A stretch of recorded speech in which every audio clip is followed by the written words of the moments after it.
Hello, friends. Welcome to High Five with Dr. Siddharth Arora. And my friends, this is a brand new series in which I will ask you so called five tough questions. Tough questions. Tough questions. Every day with explanations. Now, these are not standard questions. ये बड़े ध्यान से curated questions है. इसमें कुछ previous year questions है, कुछ challenge round में मैंने questions पूछे थे, कुछ क्वेश्चन ऐसे हैं जिनका सिर्फ सिंगल पर्पस ये है कि तुम्हें टॉपिक समझ में आए, तुम्हें एक सब्जेक्ट समझ में आए. कुछ मेमोराइजेशन बेस्ड क्वेश्चन है, कुछ लॉजिकल हिस्टोरिकल बेस्ड क्वेश्चन है, कुछ फिलोसफिकल बेंट ऑफ माइंड है जिसमें कहीं ना कहीं तुम्हें पॉलिटिकल थ्योरी भी समझ में आने लगी होगी, and so on and so forth. So this will be of great opportunity for you. February आ चुका है. अब तुम्हें एग्जाम को क्रैक करने के लिए एमसीक्यूज को कैसे एड्रेस करना है ये ज़रूर मालूम होना चाहिए. सो इन दिस कॉन्टेक्स्ट मैंने एक पूरा का पूरा सीरीज निकाला, पूरा चैनल निकाला है, conceptology, which is nothing else but interconnection of thoughts. जो मैंने आमतौर पे देखा है कि स्टूडेंट्स पता नहीं कैसे पढ़ते, क्या सोच के पढ़ते. They are just collecting facts, कोई left right centre. They are not understanding उस फैक्ट्स के अंडर क्या एसेंस है, क्या थ्योरी है, कैसे उसको कनेक्ट करना है. They just keep on blind memorisation. ऐसे सिविल सर्विस एग्जामिनेशन कभी क्रैक नहीं हो सकता. सो सिविल सर्विसेज एग्जामिनेशन एक स्पेशलिस्ट एग्जाम है और यूपीएससी एक specialist central recruitment agency, it's a constitutional body.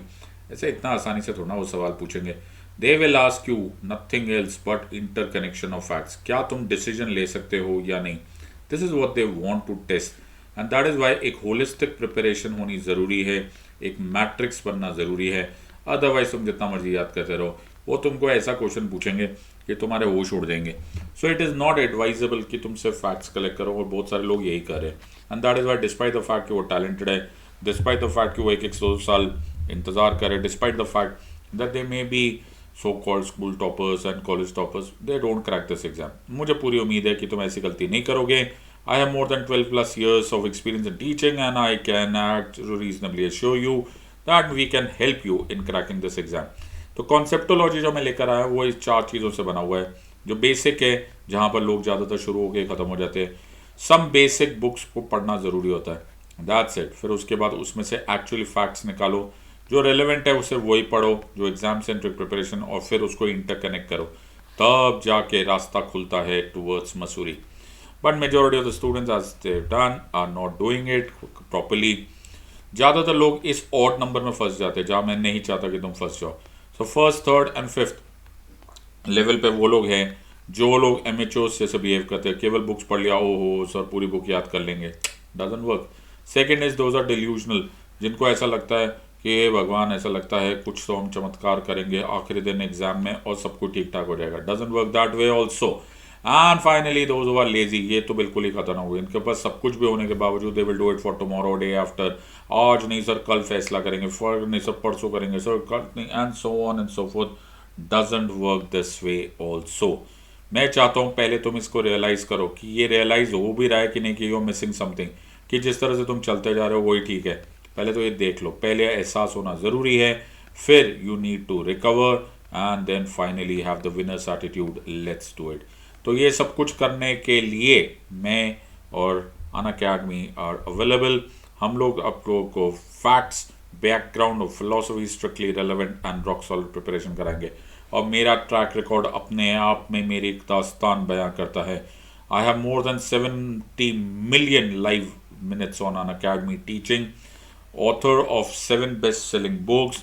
Also, I am the winner in the terms of helping my students crack this exam.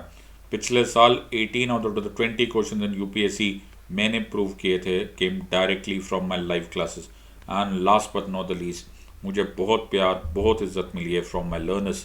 So those are my friends जो 2021 में attempt करें, बिल्कुल भी इंतज़ार मत करो. टेक अ 1 year और 2 year subscription और इस चैनल को देखते रहना. दूसरा, 2022 प्ले के बाद भी तो जिस लोग अटेम्प्ट करे, 23 में 24 में अटेम्प्ट करे, बेटा तुम्हारे पास 2 साल से ज़्यादा है, इस वक्त का पूरा फ़ायदा उठाओ. 2 या 3 साल की सब्सक्रिप्शन जो प्लस की है वो ले लो और नोट्स बनाओ. और फाइनली जो लोग लास्ट अटेम्प्टर्स है या एडवांस स्टेज पे इस चैनल को देखते रहो. There is a very very high opportunity for you कि मैं तुम्हें वो एज दे दूँ जिससे कि तुम इस एग्ज़ाम को क्रैक कर पाओ. So take advantage. Also join me on my Telegram channel. या तो tinyurl.com/siddharthpolity पे क्लिक करो, या फिर अगर तुम्हारे पास मोबाइल है तो इस कैमरा से इस कोड को स्कैन करो and you can join me on Telegram channel. तो तुम्हें मिलेगा क्या क्या मिलेगा? डेली लाइव क्लासेस मिलेगी। एक बार इस क्लासेस को अटेंड करके देखो, तब पता चलेगा ये होता क्या है। स्ट्रक्चर्ड कोर्सेज, बिल्कुल प्लान्ड कोर्सेज होते हैं, कितने आवर्स, कौन सा कब, कितना डिटेल में पढ़ना है, live test and quizzes, and finally you have unlimited access to these videos. So very important, best of the best educators from all over India teaching you all the subjects under one roof. सिर्फ तुम्हें करना ये है कि जो जब तुम referral code use करोगे तो रेफरल कोड यूज करना SIDLIVE। जो ऑलरेडी बहुत रीजनेबल प्राइसेस हैं वो और रीजनेबल हो जाएंगे। प्लस लो, आइकॉनिक लो, या फिर that matter you take an optional course. Every time use the code SIDLIVE and follow it up. So पहला क्वेश्चन आ रहा है तुम्हारे पास यहाँ पर। सबसे इंपॉर्टेंट है कि सर ये क्वेश्चन टफ होने वाले, टफ वफ कुछ नहीं होने वाले। ओके, कुछ भी चीज़ टफ नहीं होती अगर तुम्हें उस सब्जेक्ट का ग्रास्प मालूम है। So very very important, tough वफ मत सोचो। 60 सेकेंड्स है, आराम से क्वेश्चन का आंसर दो, फिर मैं तुमको इसे एक्सप्लेन करूंगा। Consider the following statements. The election commission of India is a 5-member body. Number 2, the union ministry of home affairs decides the election schedule for the conduct of both general elections as well as by-elections. Number 3, Election Commission conducts elections to the municipalities in Delhi. Which of the statements given above is or are correct? 1 and 2 only, 2 only, 2 and 3 only, या none of the above? जब भी ऐसे choices आते हैं जिसमें 1 and 2, 2 and 3 ऐसे ऐसे वगैरह सब कुछ आते हैं, मेक श्योर आराम से take a deep breath, quietly, calmly, without any pressure एक एक चॉइस को देखो कि वो ठीक है कि गलत है। नहीं है तो उसके आसपास घूमो, ऐसे घूमते हैं, इसको बोलते हैं सिंह अवलोकन। मैं हिंदी में बड़ा अच्छा नहीं है। जब शेर शिकार करता है ना तो पूरा एनवायरनमेंट घूमता है, वैसे ही देखो कुछ आसपास का समझ में आ रहा है क्या, कुछ एट्रोशियस वर्ड मिल गया है जो इलॉजिकल है, और अगर है तो क्यों है। हर क्वेश्चन, हर चॉइस के लिए वाई आंसर देना जरूरी। Okay, ready. Which of the statements given above is और are correct? 1 and 2 only, 2 only, 2 and 3 only, none of the above। मैं तुम्हें एक सूचना देना चाहता हूँ। क्या सूचना है सर? 30 सेकेंड्स बाकी है। आपने तो डरा ही दिया सर। ऑलराइट, 30 सेकेंड्स, आराम से सोच समझ के आंसर दो। देखो क्या कुछ कंप्लीटली इलॉजिकल है, एक एक वर्ड को देखो। The devil lies in the detail. ये गैम्बलिंग नहीं है। ओके, जैसे ज़्यादातर मैंने क्विजेस होते हुए या लोगों को पार्टिसिपेट करते हुए देखा है, वो जो मर्जी आया वो ABCD सर 1 2 3 1 2 3, ऐसा मत करो बच्चे। ये ट्रायल है, यू टू लर्न। और समय समाप्ति की घोषणा करते हुए मैं तुमको बता रहा हूं which of the statement is और आर करेक्ट। सर करेक्ट तो तब मिलेगा ना जब कुछ करेक्ट होगा। बिल्कुल सही बात है। Election commission of India is not a 5-member body, at max it is a 3-member body, और वो भी मैंडेटरी नहीं है। चलो जी, ये तो क्लियर हो गया। तो union ministry of home affairs decides है। अरे नहीं सर, इलेक्शन कमीशन कैसे सर, कितना एट्रोशियस है। सरकार अब बताएगी कि कब इलेक्शन होगा, और इलेक्शन कमीशन ऑफ इंडिया का काम केवल पार्लियामेंट्री इलेक्शंस करना है, म्यूनिसिपैलिटीज एंड लोकल गवर्नमेंट का नहीं है। Now please understand this. जब हम इलेक्शन कमीशन ऑफ इंडिया के बारे में पढ़ते हैं तो हम लोग बहुत सारी गलत फहमियों के शिकार हो जाते हैं। सबसे पहले तो हमको यही नहीं मालूम पड़ता कि ये जो कुछ भी करते हैं ये article 324 to 329 of the constitution में करते हैं, प्लस बहुत सारी पावर्स इनको रिप्रेजेंटेशन ऑफ पीपल्स एक्ट में मिलती है। तो जब मैं इलेक्शंस पढ़ाता हूँ प्लस क्लासेस में, तो एक क्लास नहीं होती, कम से कम 4-5 ऐसे क्लासेस भर के इलेक्शन कमीशन ऑफ इंडिया पढ़ा जाता है। इलेक्शन एक बहुत ही इंपॉर्टेंट टॉपिक है, and obviously because we are a democratic country. लेकिन इलेक्शन कमीशन ऑफ इंडिया का एक मेजर चीज़ ना जो मेजरली लोग गलत कर देते हैं, और उसके लिए मैंने ऐसे समझाऊंगा नहीं, क्योंकि जब हम समझाते हैं ना तो लोग भूल जाते हैं। इसका बेटर तरीका ये है क्या, क्वेश्चन पूछ लो। Very good. So election commission of India किस किस का इलेक्शंस कंडक्ट कराता है? अच्छा सर बताओ बताओ। लोकसभा का, हाँ। राज्यसभा का, हाँ। विधानसभा का, हाँ। विधान परिषद का, हाँ। प्रेसिडेंट का, हाँ। वाइस प्रेसिडेंट का, हाँ। म्यूनिसिपैलिटी का, ना। पंचायती राज का, ना। I hope every one has understood. वाह, तो ऐसे करो, इसकी फोटो ले लो। वाह क्या फोटो बनाई, सॉलिड, क्या पेंटिंग है। So parliament, state legislature, president and vice president, यहाँ तक होता है ईसीआई। लोकल गवर्नमेंट्स का कोई लेना देना नहीं है with election commission of India. So अगर तुम आर्टिकल 324 ऑफ द कॉन्स्टिट्यूशन पढ़ोगे तो वहां पे 3 वर्ड्स मिलेंगे, superintendence, direction and control over the electoral process, और वहां पर आपको केवल इन लोगों का ही मेंशन्ड है। तो ये जो क्वेश्चंस होते हैं ना, अब मैं तुम्हें जो समझा रहा हूँ उसको समझने की कोशिश करो। जो एग्जामिनर होता है ना, ये तुम्हारे ना माइंड से खेलता है। Okay, the election commission conducts election to the municipalities. तो बहुत सारे जो लोग होंगे ना, वो हो सकता है यहाँ पे शक की निगाह से देखने लग जाए, ना सर रुको, मैं शक की निगाह से देख रहा हूँ, ओके, कि कुछ तो गड़बड़ है। लेकिन जैसे ऐसे लिख देते हैं ना इन दिल्ली, तो तुम्हारे यहाँ पर ना ऐसा धुआं धुआं हो जाता है, फॉग आने लगता है। ओके, तुमको लगता है हे भगवान, ये ज़रूर कुछ गड़बड़ है, ज़रूर दिल्ली में कुछ अलग होगा, नहीं होता। तो द पॉइंट हेयर इज, यहाँ पर अपने आप को ना ऐसा भेजा फ्राई मत किया करो। अंडरस्टैंड कि ये दिल्ली हो, चाहे यूपी हो, चाहे बिहार हो, वो सारे रूल्स तो कॉन्स्टिट्यूशन से ही है ना। So don't unnecessarily get into confusion with this part. Okay, this is, जब म्यूनिसिपैलिटी नहीं है तो भैया नहीं है, as simple as that. So it's a very simple way, okay, and then you have to understand each of these questions. एक बार confidence बनाओ। एक और इम्पॉर्टेंट बात, इलेक्शन कमीशन ऑफ इंडिया एक ऑटोनोमस बॉडी है। वैसे तो पूरी तरह से ऑटोनोमस है नहीं, लेकिन it is trying to be autonomous. और चलो ऑटोनोमस ना भी सही, कोई बात नहीं, it is a constitutional body. Okay, so ये ऑटोनोमस कॉन्स्टिट्यूशनल बॉडी, इस पर स्कूल ऑफ थॉट हो सकता है, आर्ग्यूमेंट हो सकता है, लेकिन कॉन्स्टिट्यूशनल बॉडी इस पर तो कोई आर्ग्यूमेंट है ही नहीं। बट वो इलेक्शन के दौरान 100% ऑटोनोमस हो जाता है। Okay, so during the electoral process election commission of India के कोई इस पर बंदिश नहीं होती। इनफैक्ट पूरा का पूरा गवर्नमेंट को बोला जाता है कि जो कुछ भी उनको चाहिए, जो स्टाफ चाहिए उनको डेप्यूटेशन पे, जो सिक्योरिटी पर्सनल्स चाहिए वो उनको मिल जाता है। तो ये सारा काम जैसे इलेक्शंस का काम आ जाता है, it comes under the election commission of India. So please try and understand this. As a very nice beginning, you can understand the entire context of how to get into the frame of understanding election commission. फिर जैसे जैसे धीरे धीरे facts आएंगे तुमको और concept आएगा। ओहो, ये क्वेश्चन है जो बिल्कुल पेरिनियल है, ये क्वेश्चन आएगा ही आएगा। डायरेक्टली इनडायरेक्टली तुम्हें फेडरलिज्म से क्वेश्चन पूछा ही जाता है। Which one of the following is not a feature of Indian federalism? Not a feature of Indian federalism. Okay. Which of the following is not a feature? थोड़ी सी मदद करने में मेरे को दिल कर रहा है। Not a feature पे क्वेश्चन है। There is an independent judiciary in India. Powers have been clearly divided between center and state. The federating units have been given unequal representation in the Rajya Sabha. It is a result of agreement among the federating units. तो ऐसे करो 60 second ले लो और फिर answer देना, लेकिन 60 second में ऐसे ABCD ऐसे गैम्बलिंग पे मत लगा देना। ओके, 60 सेकंड्स में make sure that you put your brain into it and understand, you put your brain into it and understand कि अगर वाई है तो क्यों है, अगर पहला वाला राइट है तो क्यों राइट है, रॉन्ग है तो क्यों रॉन्ग है।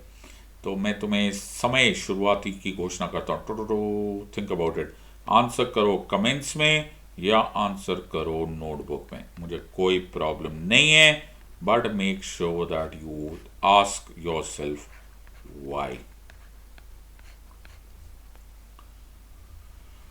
ओके,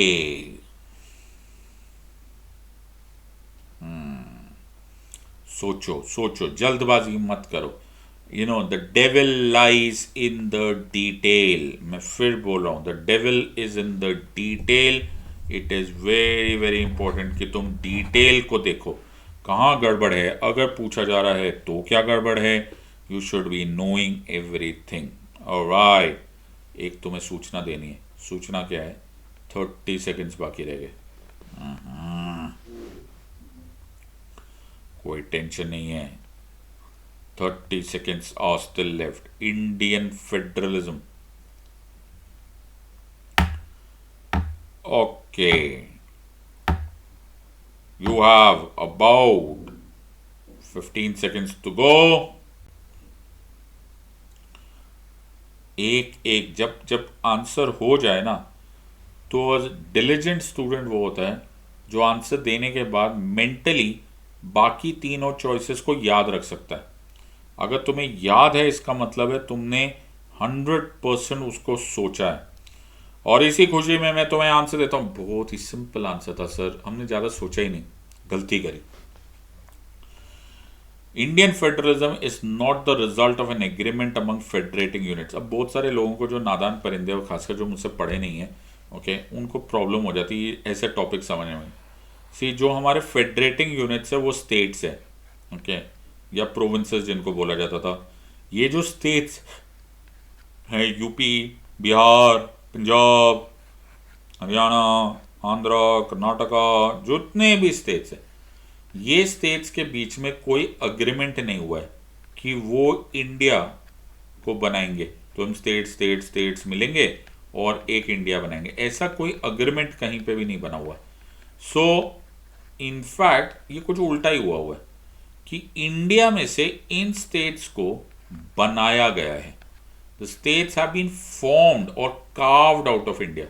इसीलिए अगर हम यूएस को देखेंगे तो यूएस को ट्रू फेडरेशन बोला जाता है, क्योंकि वहां पे जो फेडरेटिंग यूनिट्स है,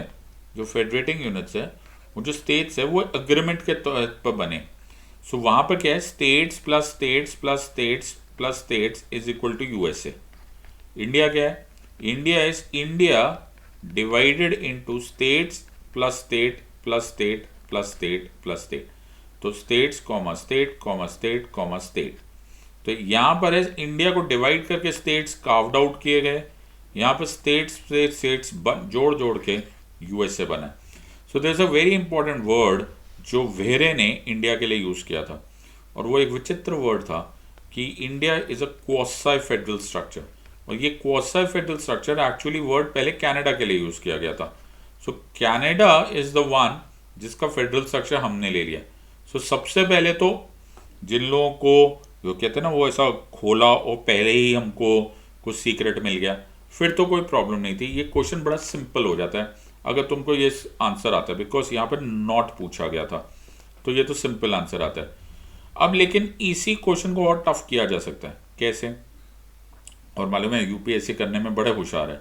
वो क्या करेंगे, ऐसे चॉइसेस दे देंगे 1 2 3 4 और फिर लिख लेंगे ए 1 and 2 only, 2 and 3 only, 4 only, 1 2 3 and 4 only. अब कंफ्यूजन स्टार्ट हो जाती है।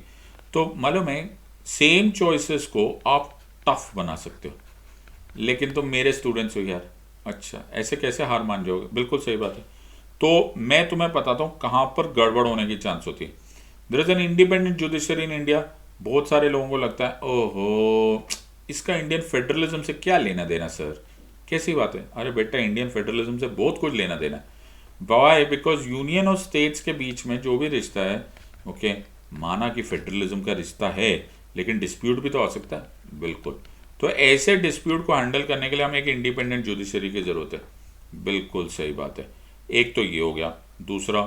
दूसरा ये powers have been clearly divided in centre state. अब क्या होता है ना, देयर आर सर्टेन पीपल जो है ना, devil lies in the detail के कुछ जरूर से अल्ट्रा डिटेल में जाने लग जाते। तो बोलते हैं कहाँ सर, कहाँ डिवाइड हुआ है सेंटर एंड स्टेट्स के बीच में पावर्स, कहाँ डिवाइड हुआ है? अरे हुआ है मेरे बच्चे, उसी को डिवीजन ऑफ पावर बोलते हैं, डिस्ट्रीब्यूशन ऑफ पावर बोलते हैं, उसी को 7th शेड्यूल बोला जाता है। अच्छा, जिसमें union list, state list and concurrent list है। तो इससे ज़्यादा नहीं क्लैरिटी से होता है, ये काफ़ी क्लैरिटी है। फिर एक बात है sir, federating units have been given unequal representation in the Rajya Sabha. सबसे पहले तो राज्यसभा वर्ड आते ही सीधा फेडरलिज्म में घुस जाना, बिकॉज राज्यसभा खुद ही अपना इतना मेजर इंडिकेशन ऑफ फेडरलिज्म है that you should not be thinking twice on this part. तो ये हमारे सारे कॉन्सेप्ट्स होते हैं, लेकिन क्या है ना, जब तक तुम सब्जेक्ट को डेप्थ में पढ़ोगे नहीं, तुम इतना आर्ग्यूमेंट ही नहीं कर सकते। So you have to argue. इसीलिए मैं जब अपने स्टूडेंट्स को पढ़ाता हूँ तो बहुत ज़्यादा डिटेल में पढ़ाता हूँ, as contrast to as oppose to several educators, several teachers जो मैंने ऑनलाइन वर्ल्ड में भी देखे हैं, जो लोग बोलते हैं ये छोड़ दो यार, इतना थोड़ा पढ़ते हैं, इतना थोड़ा पढ़ते हैं, इतना थोड़ा पढ़ते हैं, उसके बेचारे ना स्टूडेंट्स फेल हो जाते हैं उस चक्कर में। ओके, बिकॉज जब तक तुम इस सब्जेक्ट को होलिस्टिकली नहीं पढ़ोगे, you will never be able to crack this exam. So मेरे ख्याल से तुम्हें समझ में आ गया है ओके कि इस क्वेश्चन को टफ बनाया जा सकता था। It is not a very tough question, लेकिन फिर भी बन सकता है। चलो जी आगे चलते हैं सर। रेडी हो तुम लोग? हाँ। ओहो, मैंने ना तुम्हें ग्लिम्स दे दिया, वो जो तो मूवी का ट्रेलर होता है। ओहो, अब तुम गड़बड़ होने वाले हो। क्या बात कर? Right to vote and to be elected in India is a fundamental right, B natural right, C constitutional right, D legal right. वैसे तो मेरा दिल ये कर रहा है कि मैं तुमको 2 सेकेंड दूं, लेकिन मेरा दिल के साथ दिमाग ये बोल रहा है कि मैं तुम्हें 120 सेकेंड्स दूं बोनस। क्या बात कर रहे हो? ऐसा क्यों?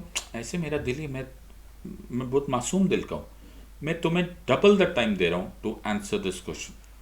अच्छा, right to vote and to be elected in India is a fundamental right, natural right, constitutional right, legal right. आराम से आंसर दो, बिल्कुल सही बात है। तो मुझे एक मुहावरा याद आ रहा है, तुम आंसर दो, आंसर दो, मैं अपनी मॉडर्न आर्ट बना रहा हूँ। अच्छा, जब तक तुम्हारा आंसर बन जाएगा तब तक मेरा मॉडर्न आर्ट भी पूरा हो जाएगा।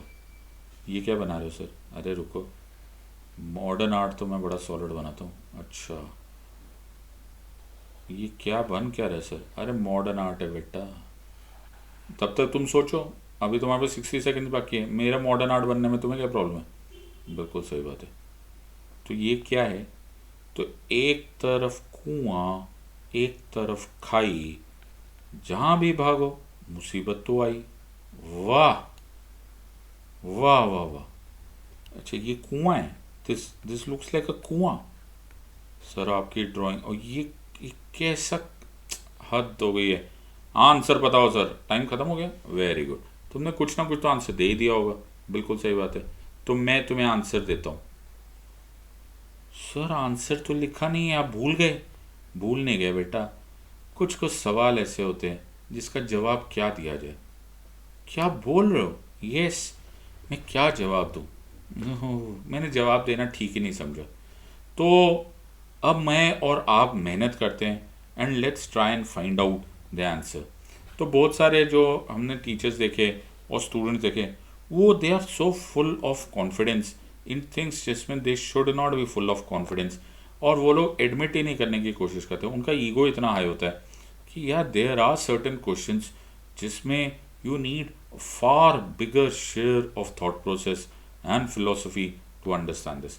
तो हम इस क्वेश्चन को पहले डिसाइफर करते हैं instead of running to the answer, because जिस साल ये यूपीएससी में पूछा गया था तो उनके आंसर की में आया था कॉन्स्टिट्यूशन राइट। लेकिन फिर वो अल्ताफ राजा साहब ने एक गाना गाया। क्या गाया? वो साल दूसरा था, ये साल दूसरा है। वैसी वाली बात है। धीरे धीरे you have to be thinking in terms of the concept here. Now when I said right to vote and to be elected in India, ये constitutional right कैसे है? पहली बात है, मैं इसमें से कुछ चीज़ें हटा देता हूँ कि सर ये फंडामेंटल राइट है। अरे नहीं मेरा बच्चा, नो नो, किसी आर्टिकल 12 टू आर्टिकल 35 में ऐसा कुछ भी नहीं लिखा हुआ that it is a fundamental right. Natural right, कमाल करते हो यार। नेचर में डेमोक्रेसी कहाँ से आ गई?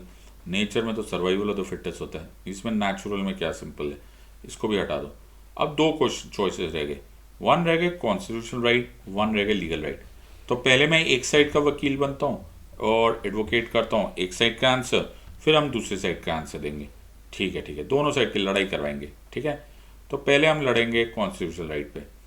तो जो लोग इसके फेवर में हाथ उठाएं, आवाज़ उठाइए, आवाज़ उठाए सर। तो कॉन्स्टिट्यूशनल राइट कैसे पता चल गया? सर आर्टिकल 326 में लिखा हुआ है कि ये हमारा कॉन्स्टिट्यूशनल राइट है। अच्छा ठीक है ठीक है। जहाँ तक मेरा सूचना है, my limited understanding of the constitution, article 326 में यूनिवर्सल एडल्ट सफराज का ज़रूर मेंशन्ड है, बट डज नॉट मीन कि it is a right. Okay, ये वाली पे बात है। लेकिन अगर मुझे राइट एक्चुअल शब्द का प्रयोग मिला है तो मुझे रिप्रेजेंटेशन ऑफ पीपल्स एक्ट में मिला है। जितने स्टूडेंट्स मेरे ऑलरेडी मुझसे पढ़े हुए हैं उनको मैंने एक इक्वेशन बताई थी। हाँ सर, हमको मालूम था। सो हम लोगों ने सेक्शन 62 और 50 माइनस 16 और 51 मैंने एक फॉर्मूला बताया था क्या सॉलिड मैथ्स इक्वेशन है। तो सेक्शन 62 ऑफ आरओपी एक्ट 1950 में बताया गया है that you have a right to vote. Okay, और सेक्शन 16 में डिस्क्वालिफिकेशन एज एन इलेक्टर लिखा हुआ है। So the entire concept is कि ये तो एक लॉ है ना, ये कॉन्स्टिट्यूशन है नहीं, तो कॉन्स्टिट्यूशनल राइट नहीं है। Okay, it talks about universal adult suffrage but it is given in a law. अभी रुको, अभी सर ये फिर भी नहीं ना यार, रुको, सब्र का फल मीठा होता है। तो वेरी रिसेंटली एक केस हुआ और उसमें दिल्ली हाई कोर्ट को अपॉर्चुनिटी मिली, justice D N Patel chief justice, तो honourable the chief justice of Delhi high court ने बोला कि कौन बोलता है ये राइट है, ये राइट भी नहीं है। फ्रैंकली स्पीकिंग तो this is just a creation of a statute और a rule that is given in the statute. तो आप कहीं पर भी इसको जबरदस्ती नहीं बोल सकते कि तुम्हारा राइट है, because we can always take it away. For example, आपने करप्ट प्रैक्टिसेस किया, you not a citizen of India and so on and so forth. So at maximum हमारे पास ऐसा तो लिखा नहीं हुआ, तो देखा जाए तो इसको और डिग्रेड कर दिया गया कि it is actually a rule which is emerging out of a statute. But कम से कम जब 4 चॉइसेस है तो कम से कम हम फंडामेंटल राइट उड़ा सकते हैं, नेचुरल राइट और कॉन्स्टिट्यूशनल राइट जो कि आज तक माना जाता था, अब हमें उसको रूल मानना पड़ेगा। बट जब रूल नहीं लिखा हुआ तो हम उसको लीगल राइट मान लेते। तो it is a very, now बहुत सारे लोग बहुत सारी ऑब्जेक्शन कर सकते हैं कि sir previous year answer questions में यूपीएससी ने आंसर की में कॉन्स्टिट्यूशनल राइट दिया था। मुझे पूरा यकीन है कि यूपीएससी ने अपनी विजडम में ये ठीक बोला था, लेकिन आई कैन रीजनेबली से, और मैंने ये प्रूव किया हुआ है in the plus classes by showing several Supreme Court judgements, जिसमें इसको क्लैरिफाई बताया गया है that it is a legal right. तो बहुत सारा पार्ट है। और उसके बाद जो कहते हैं ना the icing on the cake आया, वो दिल्ली हाई कोर्ट की वेरी रीसेंट जजमेंट, जबकि प्रिजनर्स राइट टू वोट को पीआईएल के फॉर्म में डाला गया था in the last election itself, तो द दिल्ली हाई कोर्ट ने इसको क्लैरिफाई किया। तो अब तुम्हें समझ में आ रहा होगा कि यार सब्जेक्ट यार शायरी है यार, ऐसे नहीं है। You have to be in depth, you have to be in focus, एक एक वर्ड को पढ़ना पड़ेगा, ओके, और समझना पड़ेगा। और you have to be updated every moment, polity is changing and you have to be posted on this part। तो रटा के कुछ नहीं होने वाला my friend, okay, you have to understand everything। very good, अब तुम्हें समझ में आ गया होगा और इसी खुशी में हम लेंगे next question. which of the following are envisaged by the right against exploitation in the Constitution of India? Prohibition of traffic in human beings and forced labor, abolition of untouchability, protection of the interests of minorities, prohibition of employment of children in factories and mines. Select the correct answer using the code given below: 1, 2 and 4 only, 2, 3 and 4 only, 1 and 4 only, 1, 2, 3 and 4। ओहो, चक्कर आ गई sir. कोई बात नहीं बेटा, 60 seconds लो, एक एक choice के ऊपर ऐसा पेन रखो और सोचो कि उनमें से ठीक क्या है और गलत क्या है, और हर एक का वाई पता होना चाहिए। ओके,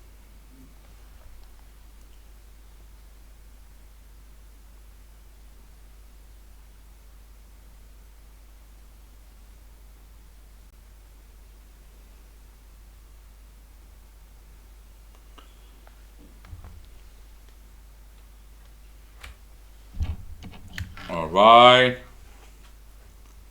मैं तुम्हें एक सूचना देना चाहता हूँ। क्या सूचना है? 30 सेकेंड्स रह गए। Right against exploitation. तो इसी खुशी में मैं तुम्हें एक और होमवर्क भी दे देता हूँ कि सारे के सारे फंडामेंटल राइट्स याद कर लो। यार ये ना मैंने ज़्यादा सारे स्क्रैच मार दिए, क्या मतलब लोगों को कन्फ्यूजन हो सकती है, तो मैं इसको हटा देता हूँ, हाँ, ताकि तुम्हें अब ध्यान से सारे चॉइसेस दिखाई दे। Number 1, prohibition of traffic in human beings, abolition of untouchability, protection of interest of minorities, Prohibition of employment of children in factories and mines. I think you have about 10 more seconds to go. 1, 2 and 4, 2, 3 and 4, 1, 2, 1 and 4 या 1, 2, 3 and 4. और इसी खुशी में हम कर रहे हैं answer share. और बहुत ही सिंपल सा क्वेश्चन है सर, बिल्कुल सही बात है।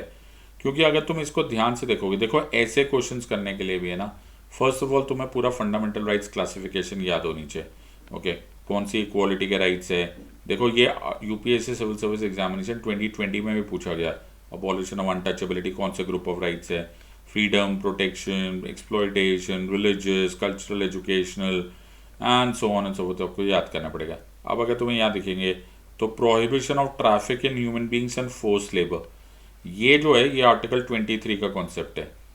ओके, और prohibition of employment of children in factories and mines, ये आर्टिकल 24 का कॉन्सेप्ट है। और अगर हम इक्वालिटी को बोलते हैं तो 14 to 18 बोलते हैं। ओके, और अगर हम एक्सप्लॉयटेशन को बोलते हैं तो 23 and 24 बोलते हैं।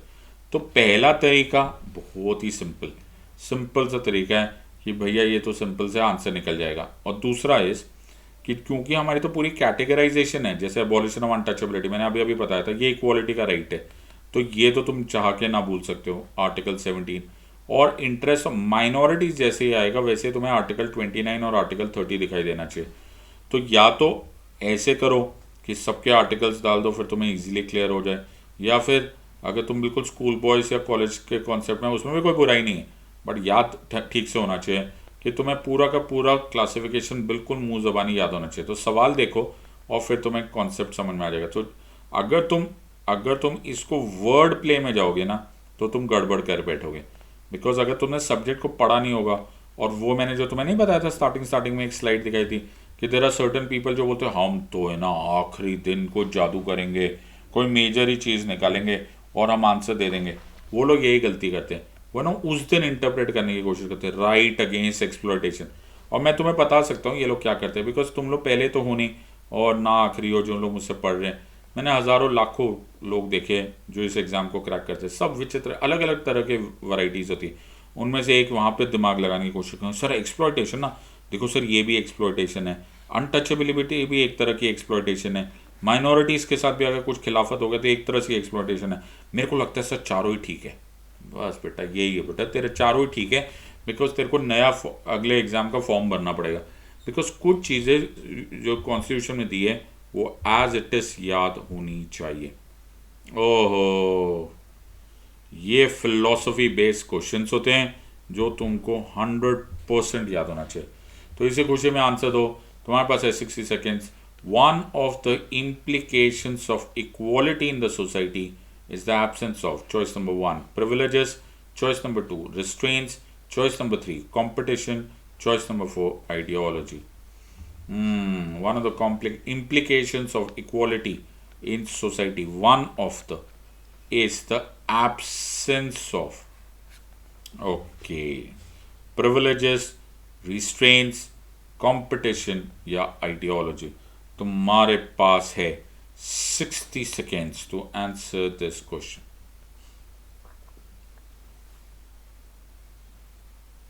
Okay, you have 60 seconds to answer this question and let us understand this. दिमाग लगाओ, जितने भी फिलोसफी बेस्ड क्वेश्चंस है मैं सबको यही बात बोलता हूँ कि मैं अपनी क्लास में भी इसलिए बिना पढ़ाए मैंने तुम्हें बहुत सारी पॉलिटिकल थ्योरी पढ़ा दी है, बिकॉज बहुत सारे क्वेश्चंस ना चाहते हुए पॉलिटिकल थ्योरी के बिना आप क्रैक कर ही नहीं सकते। सो very very important that you know political theory also, at least working knowledge तुम्हें ज़रूर होनी चाहिए। ऑलराइट, और मैं एक और चीज़ बोलता हूँ, if your thinking language is not English, तो इसको अपने वर्ड्स में अपनी लैंग्वेज में डालने की कोशिश करो। हिंदी में बोलो, तुम्हें बहुत सारी चीज़ें हो जाएगी, या फिर पंजाबी आती तो पंजाबी बोलो, मैंने कोई फ़र्क नहीं पड़ता, no problem. One of the implications of equality in society is the absence of, और मैं तुम्हें इसका आंसर दूंगा ठीक 10 सेकंड में, और जो कमाल की बात बताऊंगा वो मैं उसके बाद बताऊंगा। ओके, ऑलराइट, समय समाप्ति की घोषणा करते हुए मैं तुम्हें इसका आंसर देना चाहता हूं, और answer of course is privileges. पहले मैं तुम्हें ये बात बताता हूँ कि इक्वालिटी का कॉन्सेप्ट इंडिया में स्पेशली कहीं नहीं लिखा कि हम तुम्हारे लिए कोई कंपटीशन ही नहीं करने देंगे। करो भैया, अगर ऐसा ना होता तो तुम्हारा सिविल सर्विस एग्जामिनेशन कैसे होता? ये बात भी सही है, ये तो सोचा ही नहीं हमने, बिल्कुल। तो ऐसा तो है नहीं, तो it is not the absence of competition. Ideology, अरे आइडियोलॉजी में तो हम सब लोगों को इनकरेज करते, सबकी अपनी अपनी विचारधाराएं, तो हम तो ये बिल्कुल ये करना लगता है। अच्छा सर, एक और बात है, कंपटीशन, कंपटीशन हो गया, रिस्ट्रेंट्स, अरे यार रिस्ट्रेंट से रिस्ट्रेंट्स है हमारे पास, पर वो रीजनेबल होने चाहिए। ओके, तो ऐसा थोड़ा ना कि तुम जो मर्जी तुम वेपन खरीद के गोली चलाने लग जाओ, ऐसा थोड़ा ना होता। That is not the concept of equality. अब जो इंटरेस्ट है कि प्रिविलेजेस नहीं होने चाहिए, इन अदर वर्ड्स वो वीआईपी कल्चर वाला कॉन्सेप्ट नहीं होना चाहिए। तो मैं तुम्हें नवाब नहीं होना चाहिए, मैं तुम्हें निज़ाम नहीं बनने दूंगा, मैं तुम्हें प्रिंस नहीं बनने दूंगा, and so this is one of the implication. Okay, so चाहे वो तुम आर्टिकल 14 में देख लो, चाहे 15 में देख लो, चाहे 16 में देख लो, चाहे 17, जिनको ज़रूरत है, जिनको ज़रूरत है उनको हम सहारा देंगे, लेकिन जिनको ज़रूरत नहीं है उनको इक्वल या फिर नॉर्मल लेवल से ऊपर नहीं उठाएंगे। Hence there is an absence of privileges. Sir कहाँ से पढ़े? सर कोई कोई ज़रूरी कठिन बुक में से पढ़ना पड़ेगा ये सब चीज़ें। ओके, सोच रहे कोई भारी भरकम बुक खरीद लेते हैं, कोई कमेंट्री खरीद लेते, कोई ऑक्सफोर्ड से एक बुक मंगवा लेते, ओके, कैम्ब्रिज यूनिवर्सिटी से बुक मंगवा लेते हैं। मैं तुम्हें एक सस्ता ऑप्शन दे देता हूँ, थोड़ा सा इकोनॉमिकल है। अच्छा, ये बुक खरीद लो। क्या सर, इससे पता चलेगा? बेटा ये क्वेश्चन डायरेक्टली क्लास 6 की एनसीईआरटी से पूछा हुआ है। नहीं सर, नहीं क्या? हाथ कंगन को आरसी क्या? पढ़ने वाला होना चाहिए बेटा, पढ़ाने वाला होना चाहिए। इसलिए मैं पूरा का पूरा एनसीईआरटी तुम्हें पढ़ा रहा हूँ। और इसलिए लोग समझते नहीं हैं कि जहाँ मैं पढ़ाता हूँ, जब मैं प्लस क्लास में पढ़ाता हूँ तो मैं बिल्कुल सुप्रीम कोर्ट की जजमेंट्स भी पढ़ा रहा होता हूँ और बिल्कुल बेसिक्स भी पढ़ा रहा होता हूँ। I am again telling you, NCERT ज़रूर पढ़ लो, वर्ड बाय वर्ड, ये तुम्हें काम आएगा। ये जो क्वेश्चन तुम जिसके लिए कैम्ब्रिज की बुक खरीद रहे थे ना, वो ख़त्म हो जाएगा। सो 5 क्वेश्चंस मैंने पूछे, लेकिन कितने सारे टॉपिक्स रिवाइज हो गए अगर तुम करोगे revise, revise and more revision, तब तुम्हारा ये रॉक सॉलिड प्रिपरेशन कंप्लीट होगा। So if you want 24 carat preparation और तुम अपनी लाइफ को गैम्बल आउट नहीं करना चाहते, don't waste your time, make sure that you join my classes. Use the code SIDLIVE, SIDLIVE, and I'll be very very happy to teach you either on plus classes or iconic classes. अब इंतज़ार की घड़ियाँ हो गई है ख़त्म। Take a decision. You are a wise gang of students, my friends. Take a wise decision, but take it now. Until next time, my friends, God bless and thank you and Jai Hind.